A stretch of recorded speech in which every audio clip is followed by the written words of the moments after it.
Hey everybody, Christy Birchville here. Today we are looking at Ecclesiastes and we're in chapter 6.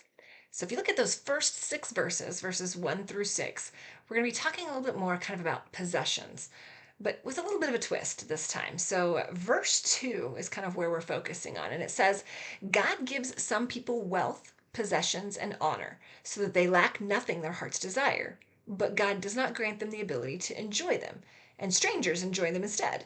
This is meaningless, a grievous evil. This is Ecclesiastes chapter 6, verse 2. Now, before we dive into this, if you want to get caught up on all the other things that we've been talking about Ecclesiastes, check out the description below, and there's a link to the playlist for all of them as we've been studying through. But here's the catch on this particular day. We've already talked about possessions and how those don't bring happiness, right? That doesn't bring joy, wisdom, all this stuff.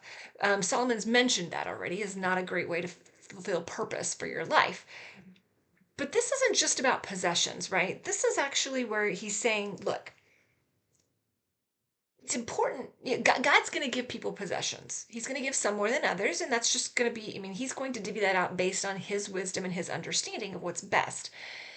The key here is, do we actually take time to enjoy what he's given us? It goes back to that old saying, to stop and take time to stop and smell the roses. If there are roses there and God has allowed us to be where there are, we should be able to enjoy them. That's one of the sad things that I see with people who actually do have money, is they have money and they have stuff, but they don't actually go do anything with it. They're so fixated on getting more stuff that they're not ever actually working to use the things that they have, working to find enjoyment, find pleasure, be able to use them to bless other people. All of those things are a big key piece of why God has blessed us with things in the first place. When you look at Genesis chapter 12, you see God saying, I'm going to bless you so that you can bless others.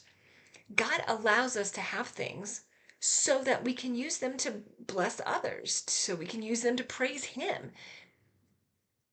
Why do you have the stuff you have?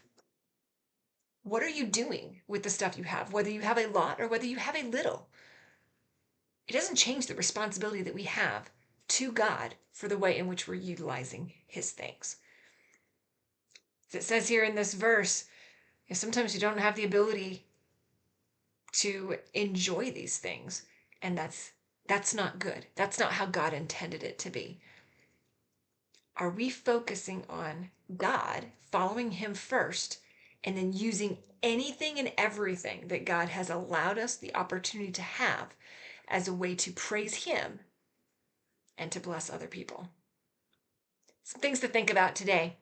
I'd love to hear comments or thoughts on this in the comments section. What do you think God has given you something for? How can you use some of the things God has given you to be able to praise Him or to bless other people? Some great ways to think about the things that we have, right? So make sure that you have subscribed, that you've liked the video. Like I said, I'd love any feedback, and we'll see you tomorrow as we continue our journey through Ecclesiastes. Thanks.